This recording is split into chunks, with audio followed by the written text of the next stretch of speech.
Le tempo d'exécution en réathlétisation. Le tempo d'exécution, c'est la vitesse à laquelle tu vas réaliser ton exercice. On le divise en 4 parties. Une partie excentrique, une partie isométrie en bas, une partie concentrique et une partie isométrie en haut de ton mouvement. Dans l'exemple du squat là par exemple. Et en réathlétisation, dans ton retour au sport après blessure, il va falloir que tu sollicites des tempos d'exécution adéquats à deux choses différentes. En un, ça va être en fonction des problématiques que tu as subies ou qui sont éventuellement encore d'actualité. Donc, c'est-à-dire en fonction des besoins de ton corps. Donc, en fonction des tissus qui ont été problématiques, en fonction des qualités physiques que tu as perdues, en fonction de certaines fonctionnalités de ton corps qui ont été délaissées pendant ta période de blessure, eh bien, il va falloir le retravailler spécifiquement. En isolant par exemple la phase excentrique, en mettant l'accent sur la phase concentrique, en rajoutant plus ou moins de vitesse, en appliquant éventuellement de la pliométrie sur ton corps. Donc, sois spécifique à tes problématiques et les besoins de ton corps actuel. Et le point 2, ça va être par rapport à ton sport. Donc, ton sport va te demander certaines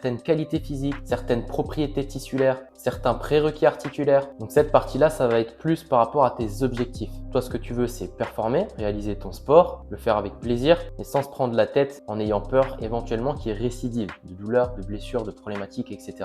Donc, sois spécifique par rapport à tes problématiques, aux besoins actuels de ton corps et sois spécifique par rapport à tes objectifs, à ce que tu vas retrouver dans ton sport. Si tu as des problématiques particulières dans ton sport et que tu souhaites en parler avec moi, écris MP dans la barre des commentaires.